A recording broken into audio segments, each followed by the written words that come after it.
Gina DeLuca here. All right, I have my gloves on already because my manicure is looking pretty sad and I am not putting that out for the world to see. It's going to be very monochromatic. The colors that I'm using, the fine people at DecoArt heard my pleas and my woes that I ran out of the satin enamel and they stocked me back up. So I'm super psyched. Thank you, lovely folks at DecoArt. They sent me several colors that I was out of. So pleasantly, I'm just very happy. When I have Artist Loft Turquoise and Liquitex Basics and Titanium White. So the turquoise is going to be the background / base coat color. This is straight turquoise. This is straight turquoise. These three all have satin enamel in them. And so the darkest has more of the turquoise in it. And they all have, all three of these colors have the satin enamel white and a bit of the titanium white. And then this one just has one drop of the turquoise. This one has a few drops of the turquoise, and this one has a lot more turquoise. And so this will give me a very cool 3D effect, and hopefully. And yeah, so these paints are mixed 1 part paint, 2 parts Floetrol. And that mixture is then thinned with my concoction of 90% water, 10% Floetrol, until I get the proper consistency, which is, and again, we're in the dark. I don't know how to get this angle where it's not in a shadow. But it is about a 2 on my consistency scale. It does make a mound, but it disappears very quickly, and it comes off in a nice thin stream from my stick. Before we get started, have you seen the Fluid Art inspiration cards? If you have, you can fast forward about a minute, but if you have not, what we have are 52 cards. There are 42 technique cards, and each technique card has an associated video here on YouTube that gives you all of the information that you need that can't fit on the card, the exact paint brands, color, consistency, everything you need to know. This is the picture from that particular video. This box here contains a tip from, for this particular technique, and the bottom here is the color palette used in that painting. And then these 2 boxes can be used together as the basis of a 2-color palette, or you can build off of those 2. And there are also 8 bonus color palette cards. Each one has 5 color palettes. Use all of the colors or just some of the colors. Mix and match the bonus color palette cards with the technique cards, and you have more combinations than you could ever paint in a lifetime. These are available at my website, ginadeluca.net, and also available at amazon.com. And if you get them from Amazon, please do leave feedback. That's very helpful to the sellers over there. All right, the first thing I'm going to do is lay down my base coat. I cover my edges because this is basically just a straight pour using satin enamels. And I mix my straight pours pretty thin. So I want to make sure that my sides are covered. When your paints are mixed thin, especially it seems with Floetrol, the edges can dry somewhat transparent, and then you can see your canvas showing through. And I don't want that because that means I have to go back and fix it after it dries. So I cover the edges first. An ounce of prevention is worth a pound of cure, as they say. And then the base coat is to help the paints slide around the canvas easily. If you don't have a base coat, the paint that you pour, your pour puddle, something has to stick to the canvas first. And so that is going to be whatever paint is on the edge of your puddle. And sometimes some of the coolest stuff happens on the edge of the puddle. And so you start losing your composition because the paint is just rolling over top of itself. If you are having that happen and you are using a base coat, you may be tilting too quickly, because that can also cause the paint in the center of your puddle to roll over top of itself. If you do it slowly, it will just stretch. But if you do it quickly, too quickly, you'll wind up with some wobbly lines, and you will lose the composition on the edges. All right, my base coat is down, and now I'm going to put some paint in a cup. Okay, I'll be starting with my darkest color first. This is my background color. This is the color that will appear in between the cells. And so for background colors, when I'm doing straight pours, I'm actually I have some left in the cup. I'm gonna add a bit more. When I'm doing straight pours, the way that I choose what the background color is going to be, I have found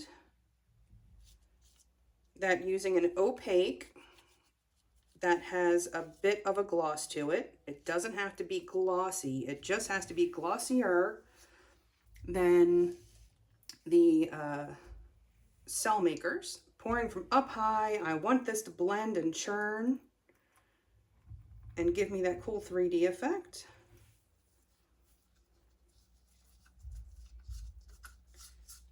So what is happening, the reaction that's happening, this is not the Rayleigh-Taylor instability that some folks may use to get cells without silicone. That is based on density. This is actually a hydrophobic effect between the matte paints and the less matte paints. So hydrophobic basically just means like water resistant, sort of. It pushes the water away.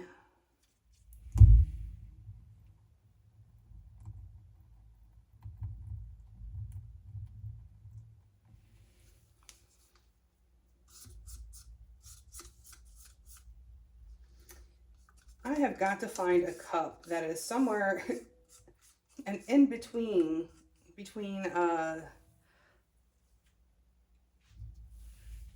the 8 ounce and the 20 ounce for my pouring purposes. Okay, so I'm going to take what is left of my background color and just go over top of the paints that have floated to the top. And there is a bit left in the cup. I'm just going to give myself a little extra puddle. Never hurts. All right, so I'm going to do a slow ring here. And we'll see what happens. Let's make a mess, shall we? I'm going to just let it pour straight at first.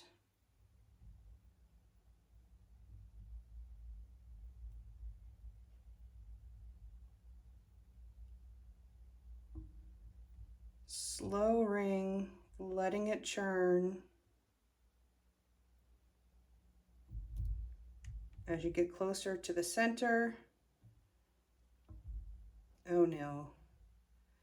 Oh, farts. My cup is dripping water, and that just ruined this whole thing. I didn't check that. All right, let's see if we can rescue the center. This cup has caused me so many issues. Oh. I almost said a very naughty word. I think I'm just going to leave the handle off from now on. Water gets trapped in that handle.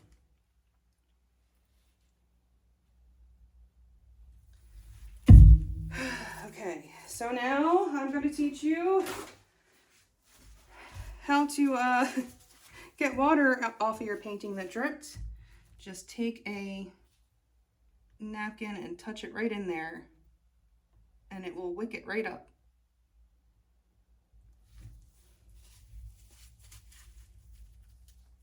But if you don't do that, it is going to affect how your paint flows.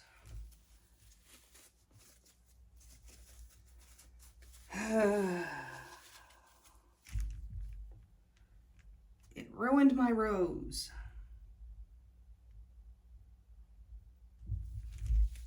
Okay, well, we'll see what happens.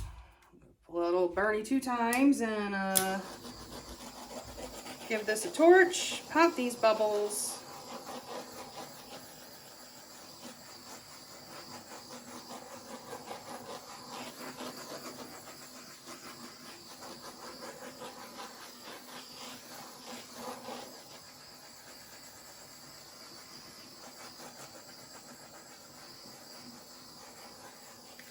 Oh no, okay, yep, I see more.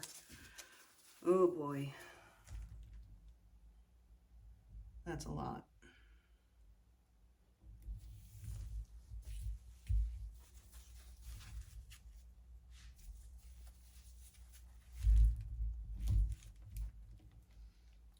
Is that some over there?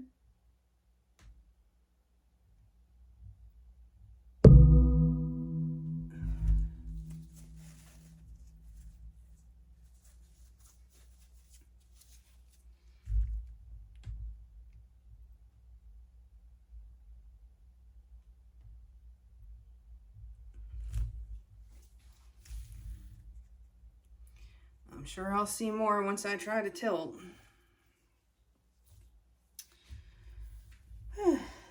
All right, so I'm gonna let this sit and percolate. Let those bubbles come to the top and keep popping them. Because these paints have a hydrophobic effect, when the bubbles pop and it brings some of that paint with it, when it comes to the top, it's going to spread. So that's what we're doing. We're going to be patient.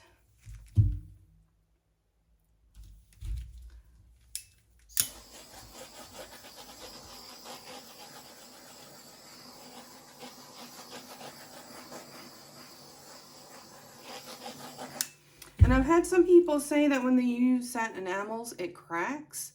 What I have found is if I torch after I've tilted and stretches, that's when it cracks. If I torch it before I tilt and then leave it alone, if I don't torch the areas that have the satin enamel, I don't have a problem. So if you watch regularly, you know, quite often when I just do a regular straight pour, I will get boulder cells on this side and pop-up cells on this side. And usually this side looks like negative space until the pop-up cells happen. I can torch that area, but I wouldn't torch the boulders. And I haven't had an issue with any of them cracking since I started doing that. Okay, let's see. I'm going to have to keep a very close eye when I start tilting to look for drips that are lying underneath. I see one right here.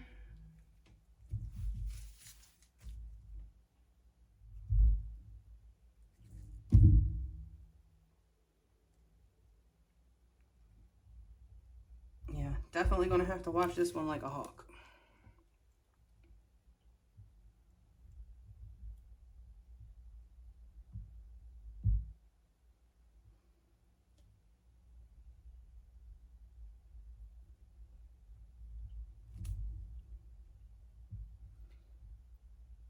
I'm just making sure I got all of that water before I start tilting too quickly.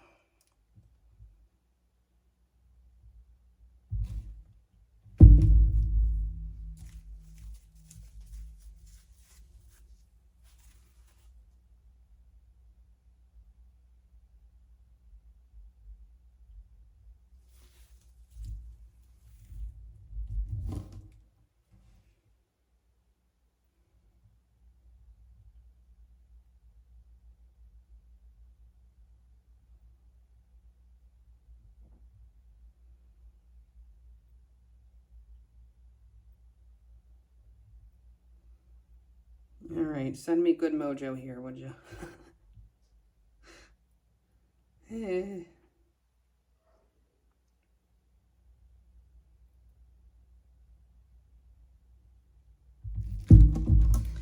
actually gonna break out my corner catcher for this first corner.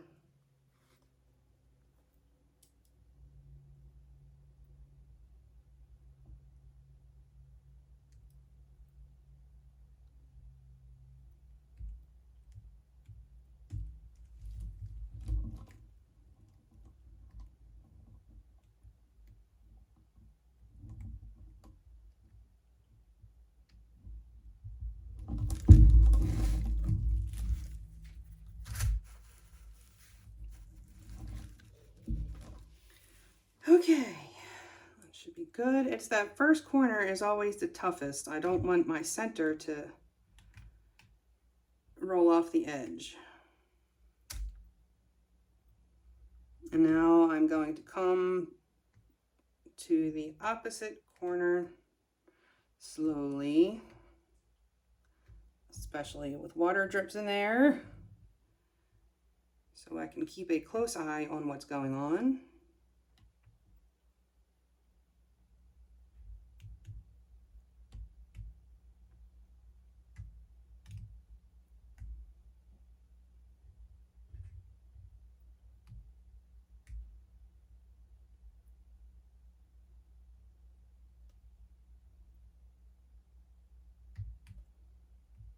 Patience is your friend.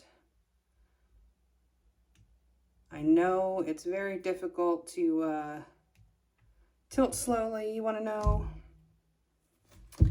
what your painting is going to look like. It's like opening a Christmas gift. But the more patient you are, the happier you will be with your gift.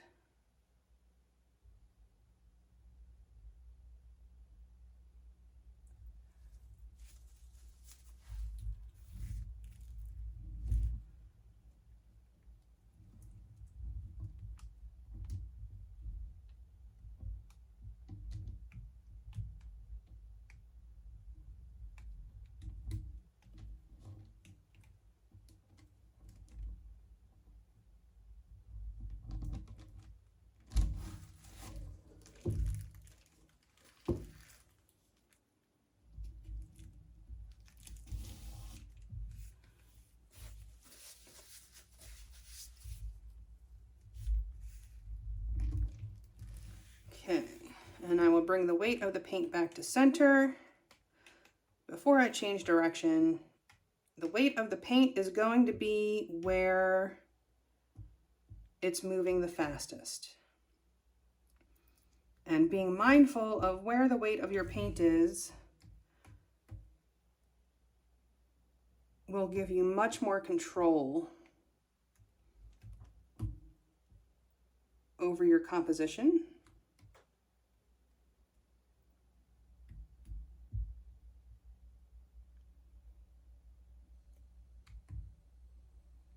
That is also a good way of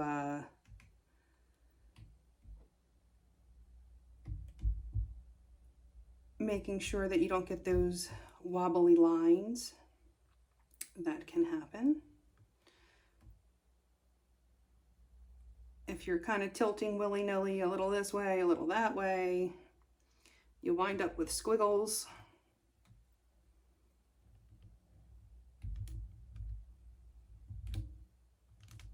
if when you're tilting, you kind of think about it as one unit that you are just trying to stretch out like a pizza pie.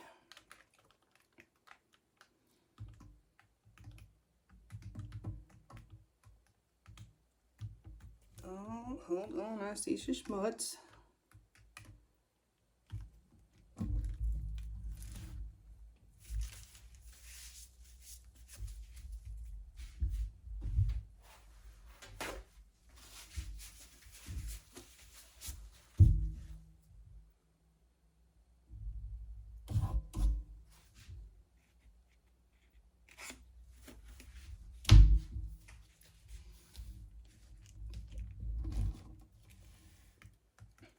Okay, back to business. Let's bring this over to the last corner.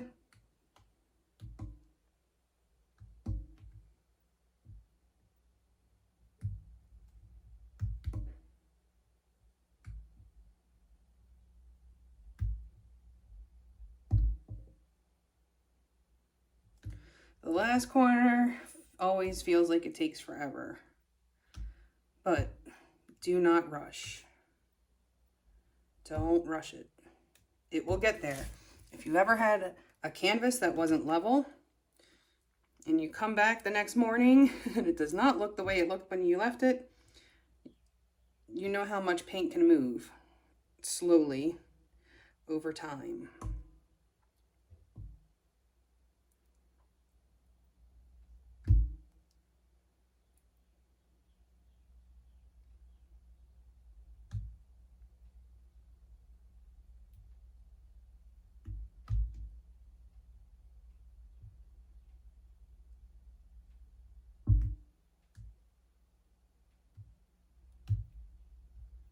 Keeping an eye on everything to make sure I haven't missed any water drips.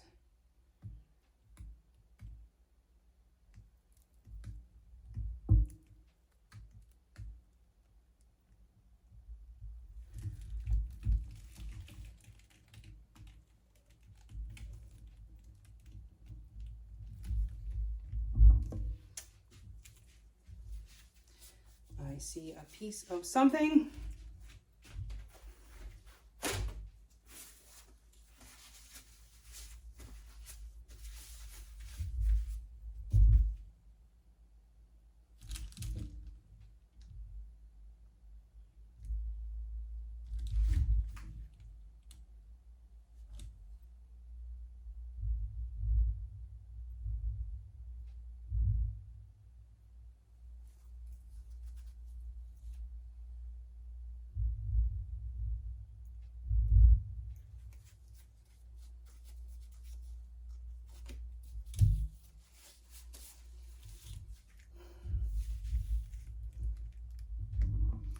All right, and now I'm just going to adjust my composition.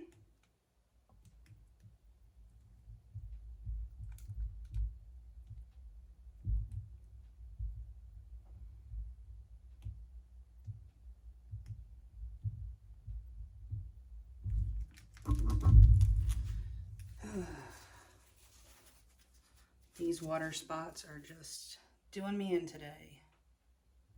Can't believe I did that. I usually check that cup, but I think I'm just going to leave that handle off because this has happened to me several times. And I believe I finally just learned my lesson.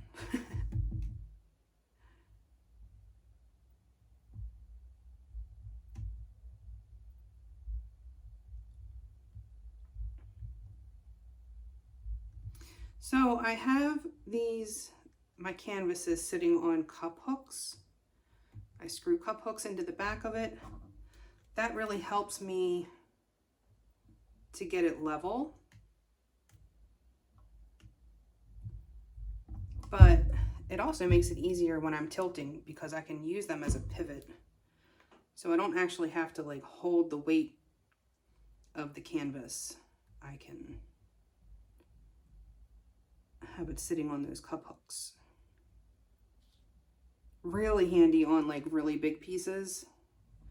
on gigantic canvases. Super handy.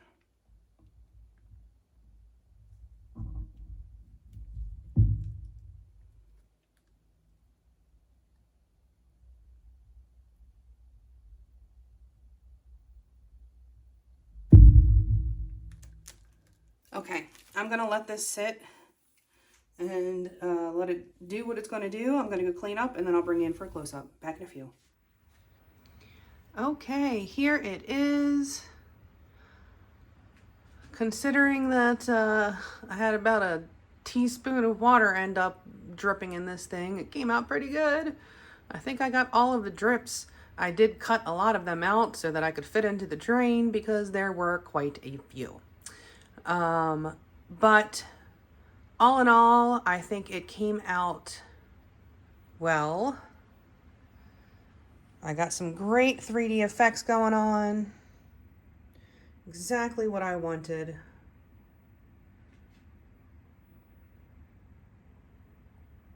It has so much depth.